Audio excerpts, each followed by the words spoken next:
Friends, I welcome you to my channel. Before listening to this story, I will ask you to like and subscribe. It is not difficult for you, but it is pleasant for me. And we're starting. Come to think of it, life has been pretty good for me.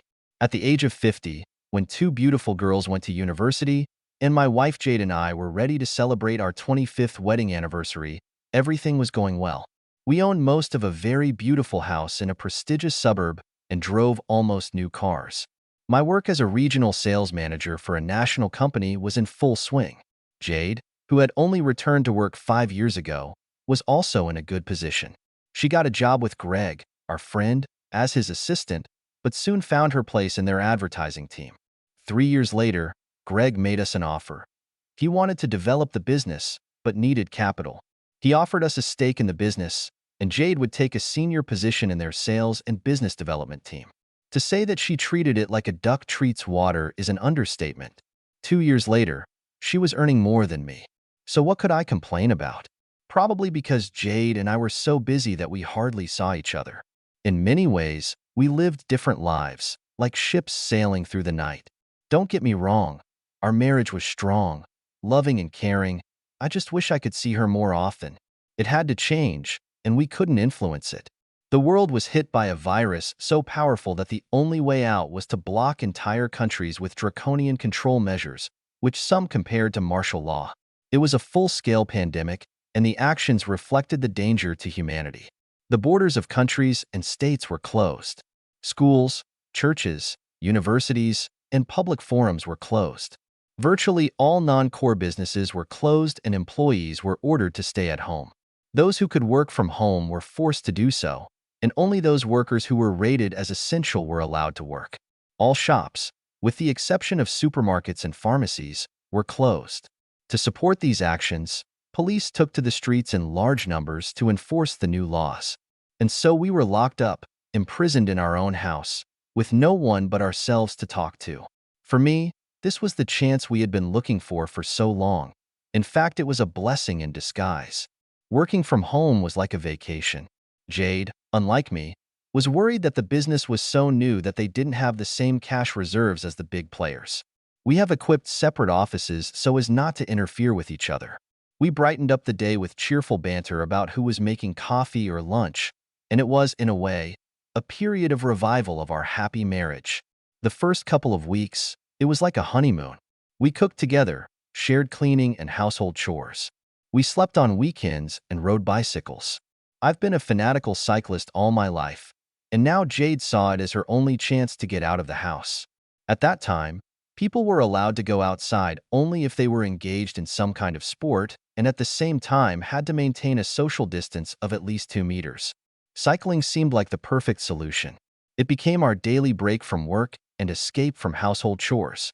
During this 2-week period, Jade really got carried away with this activity and began to look forward to it as much as I did. Breaking away from our usual routine gave us the opportunity to try out activities that we would otherwise have missed due to travel and long working hours.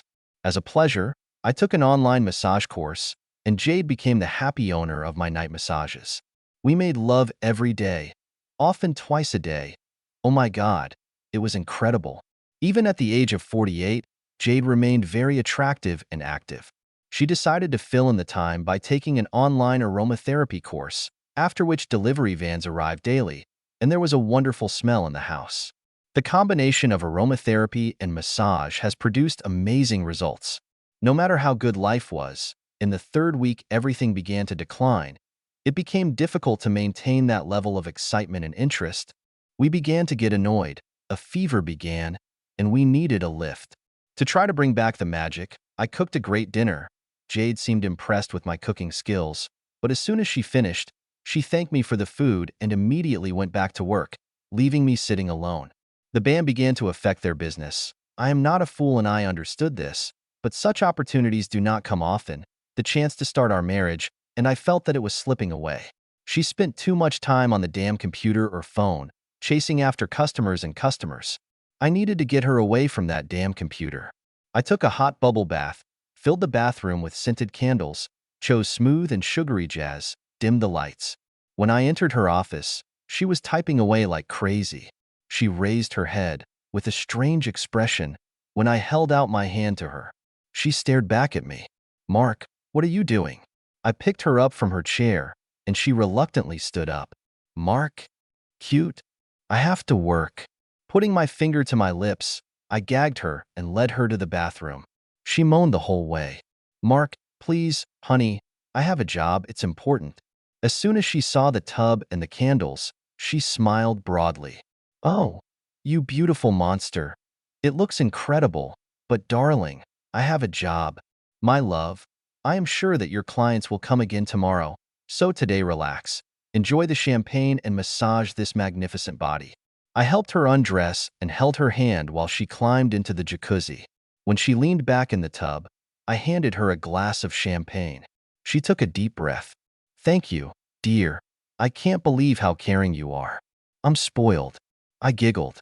Don't worry, my love. I'll demand a refund later, and maybe I'll get it out of your body. Oh God, I hope that's a promise, she whispered. I left her lying covered in water, with her head thrown back, with her eyes closed, listening to music and enjoying the relaxing water. I entered the break room and, passing by her office, I heard her phone buzzing. Damn, it would probably distract her if she heard that. I ran inside and was about to turn it off, but when I saw that it was a message from Greg, I decided to open it in case it turned out to be important. When I opened the message, I was stunned. There was a message. I can't wait to try you again. Jesus Christ, what the hell was that, a joke? I started scrolling down, a stream of messages. Greg, you're a handsome bastard. It's not fair. I need to feel you again. I liked the way you bent me over the table. When I scrolled down the page, there were literally hundreds of messages and even a few photos and videos. My God, it was a long-standing affair. It wasn't a joke or a prank. It was real. As I sat stunned, my heart pounding, Jade called out, Darling, my glass is empty.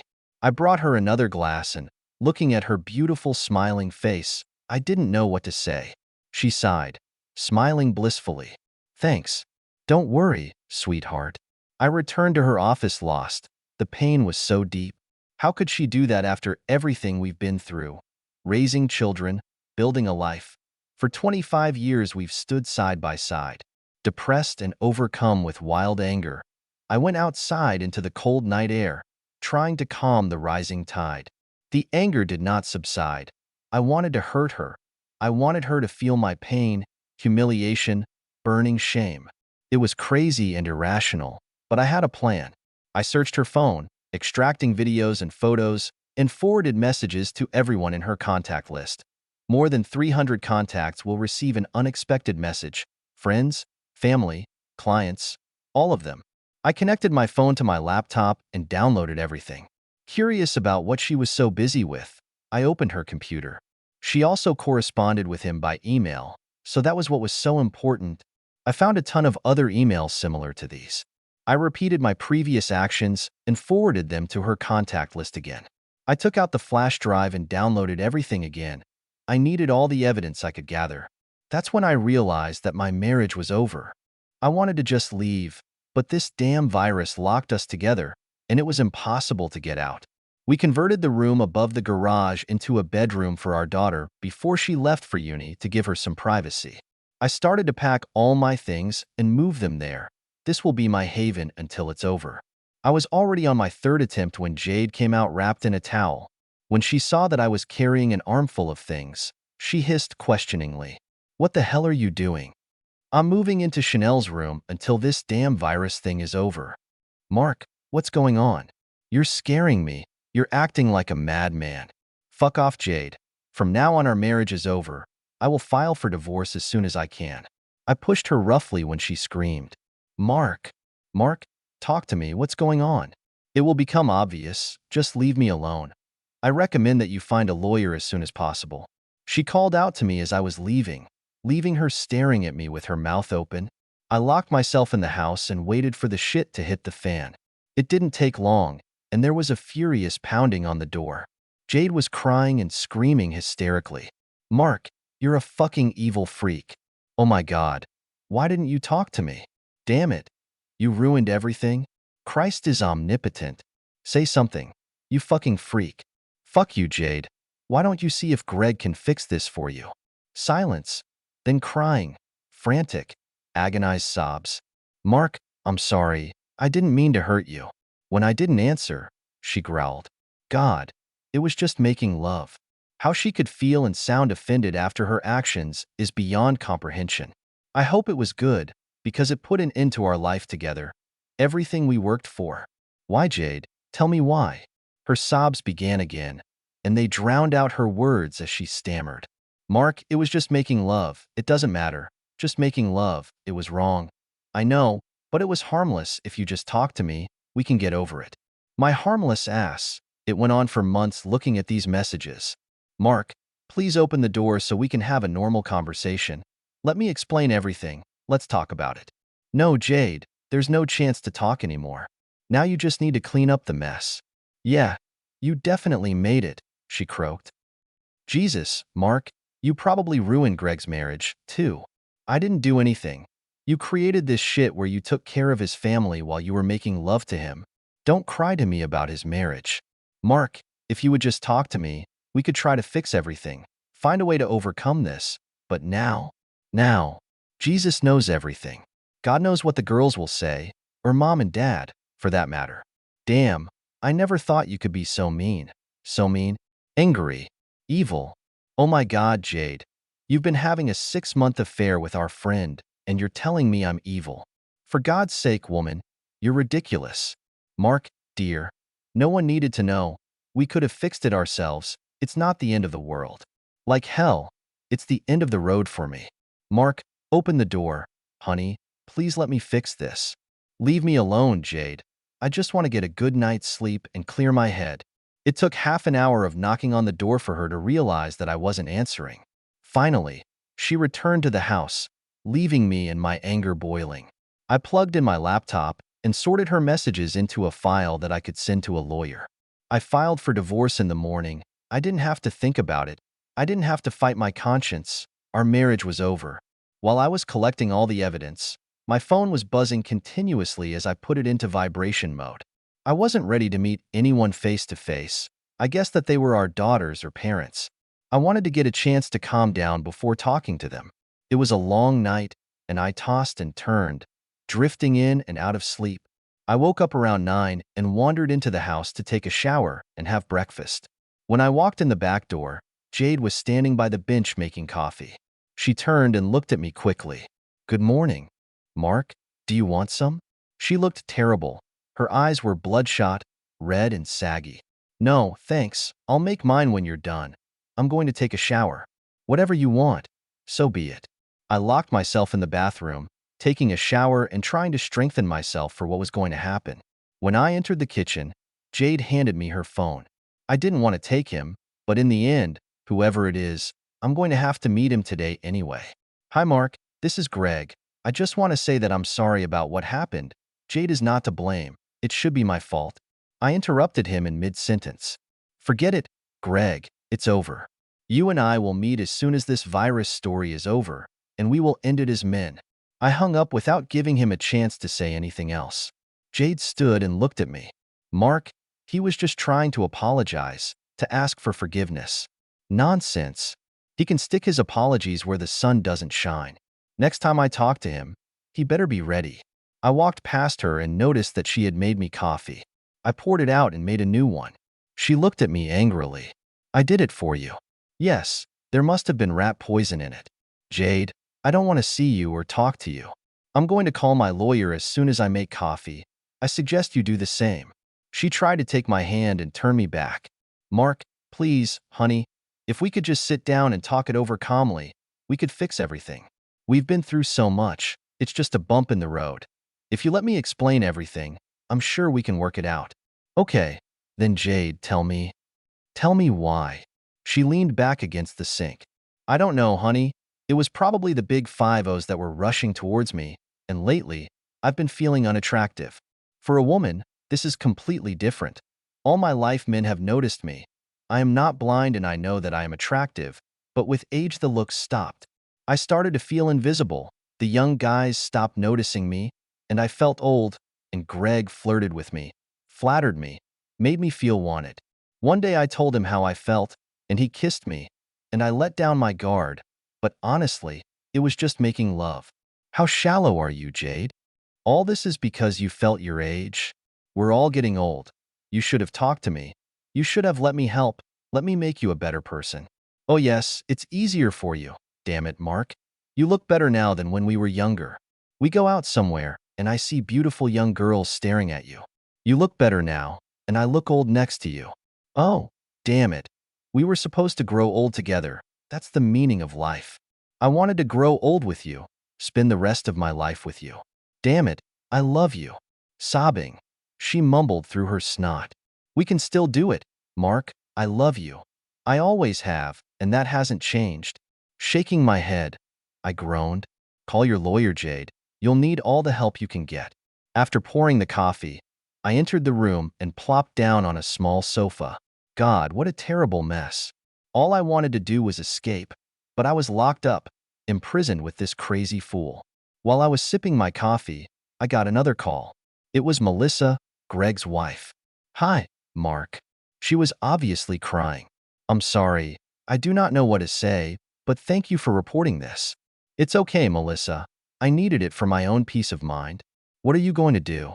She sighed. I do not know. God. Everything is so confusing. If I leave now, I will return home to my parents, and it will be hell. You have to do what you think is right. What about you? What are you going to do? What is it? She asked. I'll call my lawyer as soon as I hang up and file for divorce. Damn. I'm so sorry, Mark. Is there really no way to fix this?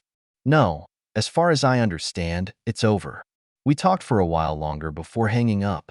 Arthur, my attorney, was shocked when I told him this story. He was involved in all the important decisions in our lives, especially in refinancing and investing in Greg's business. He asked me what I wanted to do, and I informed him that I wanted to file for divorce. I offered to send him proof, but he laughed. It doesn't matter. Maybe she's wrong, and adultery is grounds for divorce, but it won't help you. You can't get away from the marital act. She'll get half of it, even if she's wrong. Accepting his news, I muttered.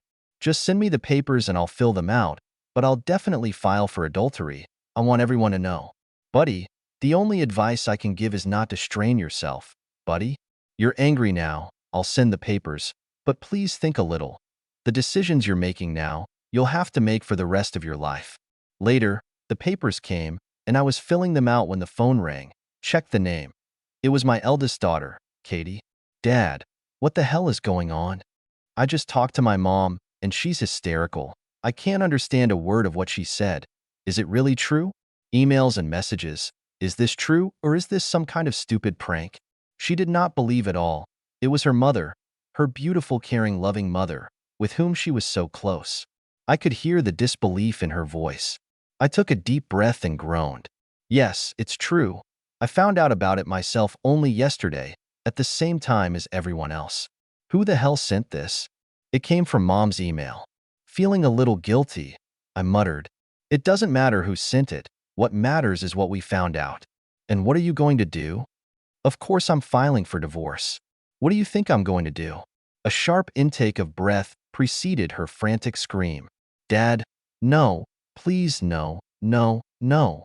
Then there was silence, after which she added, divorce is too damn much, isn't it?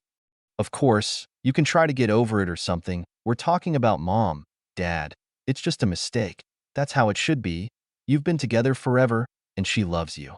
You know that. I used to know that, Buttercup. I would have put my life on it. But now all I can do is try to stop myself from killing her.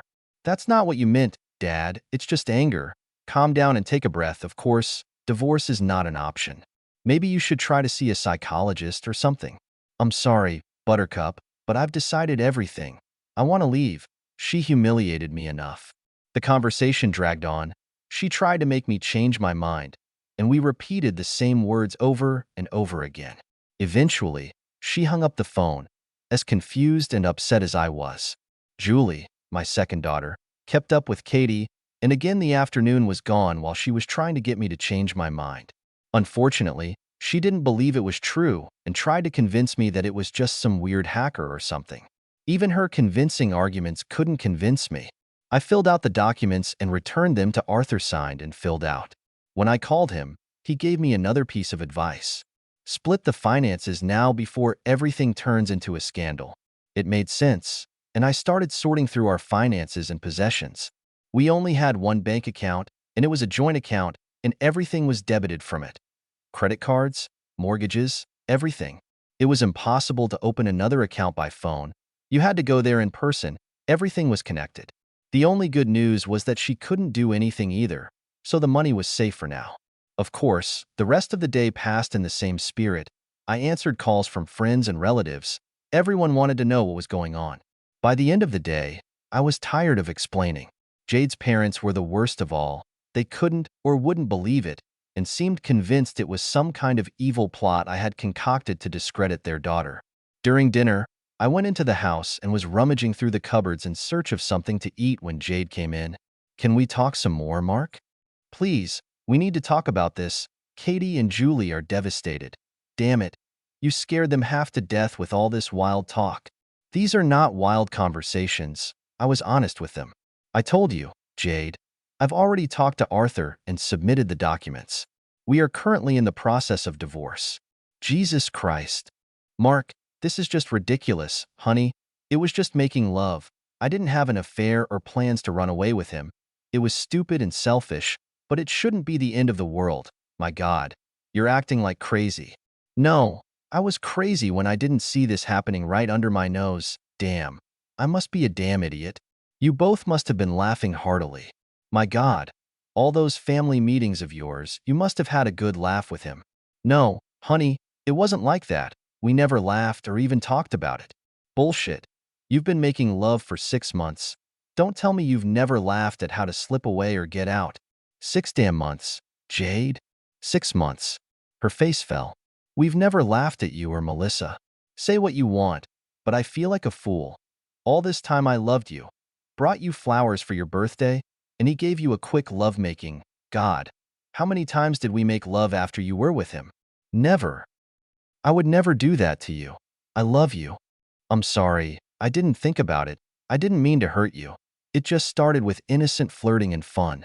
"Please, Mark, could we just sit down and talk?" "No, damn it. It's over. You'll get the papers in a week or so. Just sign them and send them back." "The hell I'm going to do it. There won't be a divorce. You're being stupid. We can fix this."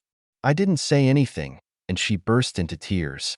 "Mark, you've already ruined me, my career and Greg's business. How much more revenge do you want?" "It's not about revenge.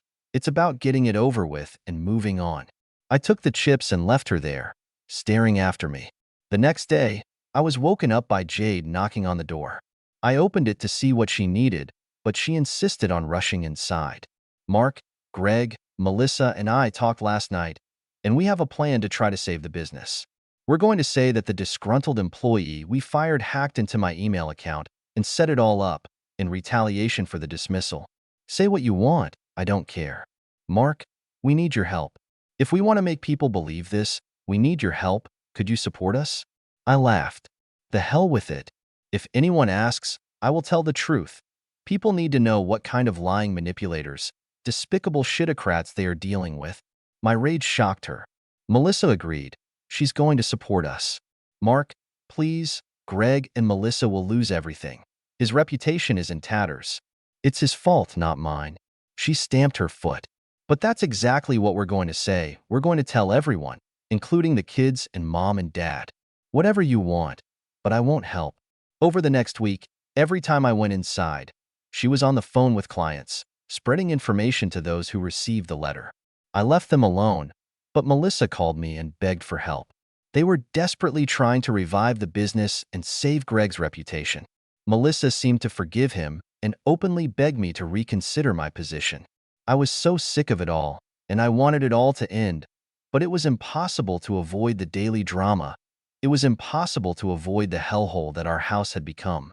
Katie called several times and became increasingly upset with me. Her mother even convinced her that it was a strange conspiracy to discredit her mother. She convinced me that I should accept everything as it is, forgive and forget. Of course, all I had to do was send her a video clip, but I couldn't bring myself to do it. Instead, I went the other way and took care of her mother. She was in her office and working with new clients as hard as ever. I pulled up a chair next to her desk, sat down, and folded my arms. Jade, you have to tell Katie and July the truth. They drive me crazy with this hacker nonsense. She recoiled. What? Why not let sleeping dogs lie down? Because they won't leave me alone. They lecture me on the phone every day about why I'm torturing you with a divorce. They think I'm a bad guy. She leaned forward across the table, propped up on her elbows, and stared straight at me. Mark, if you let me, I'll compensate you for everything. Give me a chance to fix everything. Forgive me, and let's start all over again. We've managed to get all the customers back on board, and it looks like we're almost back to normal. Jade, if you don't tell the girls the truth, I'm going to have to send them the last piece of evidence I have. Mark, please, why don't we just leave it? So no one loses. I lost, at the moment. The girls treat me like a bad guy because I don't buy your nonsense. Either you tell them, or I will. No, it's not fair. I don't want to get divorced, and the girls and I are just figuring things out. I won't spoil them. Anyway, you can't say anything that would make them believe it. I took a flash drive out of my pocket and waved it in front of her face. There's a video on this flash drive where you suck Greg off. I think it might convince them. She almost fainted. Oh my God. You cannot. I nodded. Either you tell them, or I'll just send it to all your friends, including our parents and children. Jesus, Mark, you're such an asshole. Why should we get divorced? It's over between Greg and me. Give us a chance, and I promise I'll spend the rest of our lives together to make things right. You can't fix this, Jade. Even if I could forgive you, I would never be able to trust you again. I would always look over my shoulder, wondering who you're making love to. God, girl. I mean, Greg may not be the only one. There may be hundreds of them. She was growling furiously. Get out now. I got up and went to the door and growled. Either you tell them, or I'll do it. It took a few days, but my daughter called me to apologize for being so hard on me. She talked to her mother, and she asked her to be gentle with me, and that we would figure it out on our own. Obviously, she hadn't told her the truth, but at least Katie was a little more understanding now. When I called and talked to the real estate agent about selling the house, Jade exploded. When I told her about it, she became hysterical.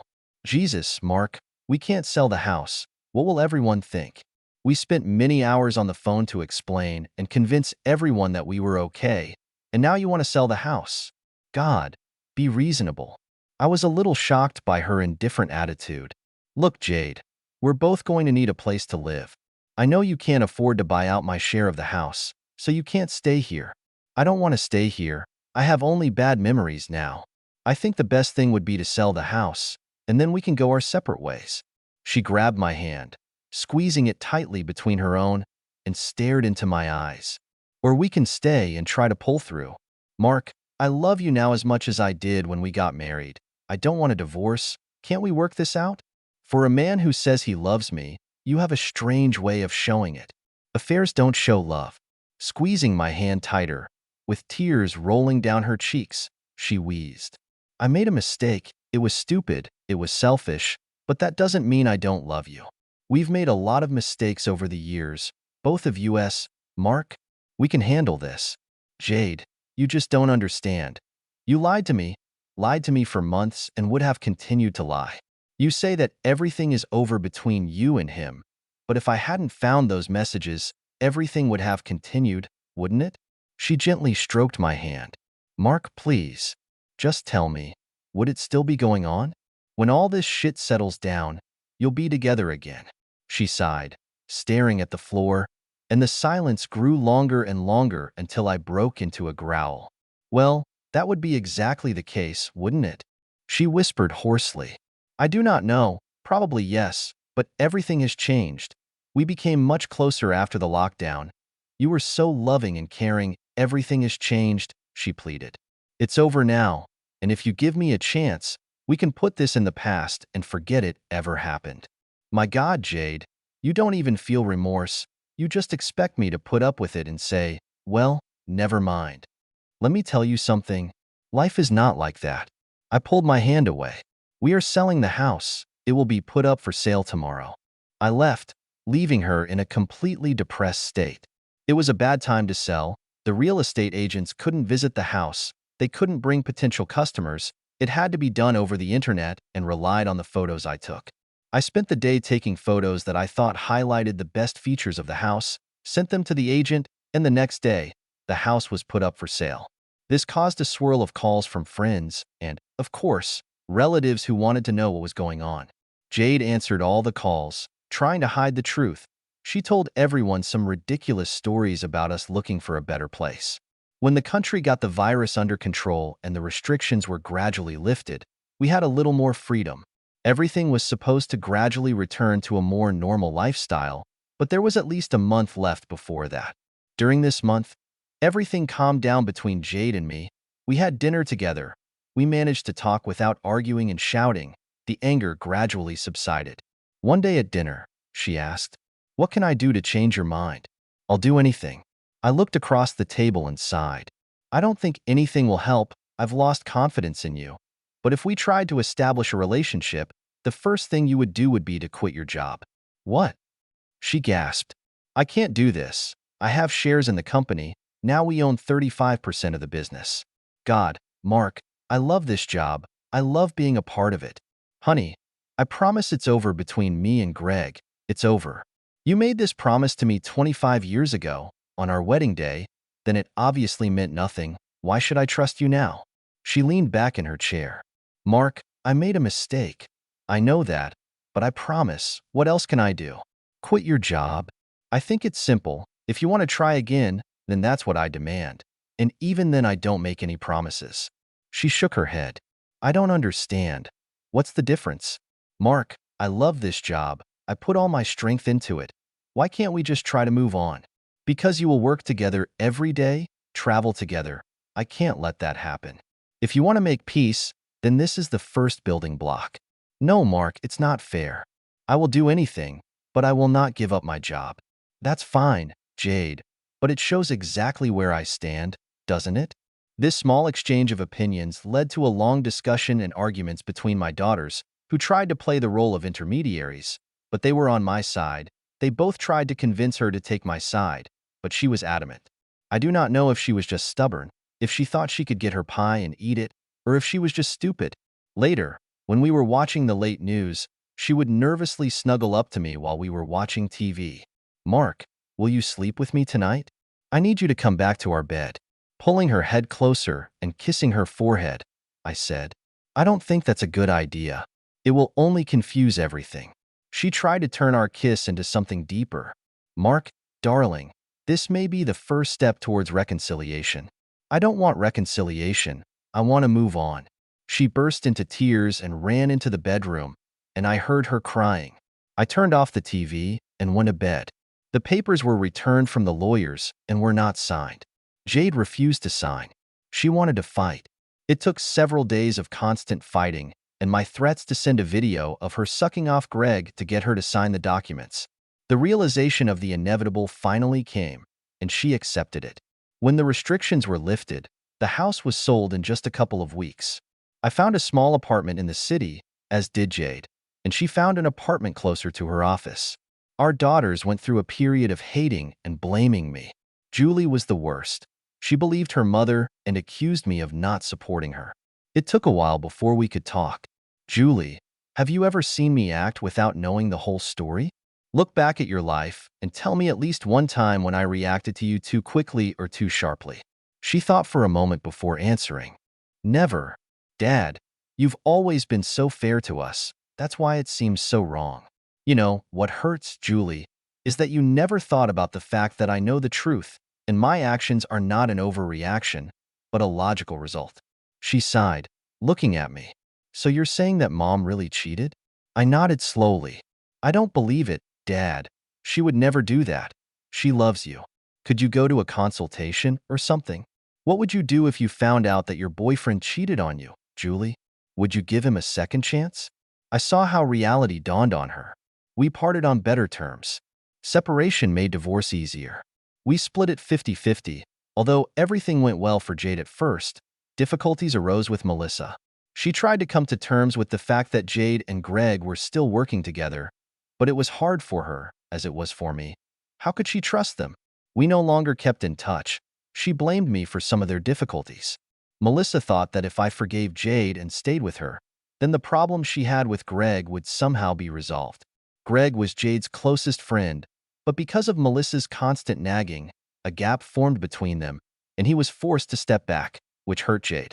She spent most of the nights crying on the phone with our daughters, which in turn encouraged them to call me, begging me to forgive and forget. Greg. The moment the restrictions were lifted, I took my chance. I made him a promise, and it was time to act. I was waiting in the parking lot of their company. The day of reckoning has come. As soon as he came out into the parking lot and saw me, he stopped in place. Mark, I'm sorry. I was a fool and I apologize for this shitty storm. I took off my jacket and put it on the hood of my car. Greg, I promised you that I would come for you. Now I'm here. Let's do it like men. He quickly stepped back. Buddy, I don't want to fight you. It won't solve anything. You are not my friend. You refused this privilege when you used my wife and lied to my face. He realized when I approached him that this was happening. He dropped his briefcase and began to take off his jacket. As soon as he threw off his jacket, I was on him. We were about the same height, and we couldn't be called fighters, but I had anger on my side, a cold, dirty feeling in my stomach that needed to come out. When I hit him, the pain subsided a little and my stomach relaxed. Not all the blows were one-sided. He also struck several blows. But, driven by anger, I continued. The only thing that stopped me was a policeman pulling me away from him. When I looked back, there was a small group gathered there, and among them was Jade, who was covering her mouth with her hands. She looked terrified. The policeman separated us, and Greg and I stood glaring at each other, blood streaming down his face. His nose was broken and his lip was split. He was not an oil painting, but again, neither was I. Jade approached, but as she approached, the policeman raised his hand. Step back, please, lady. Let me handle this. She stood motionless, her eyes fixed on me, pleading, questioners. The policeman interrupted the moment by pushing us back to the car and began his interrogation. To his credit, Mark didn't try to accuse me or make any accusations. He just told the policeman that we had an argument and there was nothing else. The policeman was not convinced, but what could he say? He decided to make us shake hands. When we shook hands, Greg held on longer than necessary. I'm sorry, buddy. I didn't plan anything like this. It was just a mistake in judgment. He dropped my hand when I refused to accept his apology, and I turned around and walked to my car. Jade ran after me. Mark, I'm sorry. I kick myself every day for screwing up, but can't we at least try? Jesus, 25 years old. Mark, 25 years should be worth something. I'm sorry, Jade, but I can't. I kick myself every day too. Why didn't I see it? You started an affair right under my nose, and I didn't even know. There's no way we can live together, because I'll always wonder where you are, who you're with. I left feeling lighter, stronger, and much better. Violence may not solve anything, but sometimes it's impossible to avoid it. When the restrictions were lifted and the world returned to normal, the media was full of good news about how we survived the virus. Well, some survived, but others died. Millions are unemployed. Businesses are not working and will never open again. Food banks are overflowing, and poverty is at its highest level since the Great Depression. Yes, some things couldn't survive.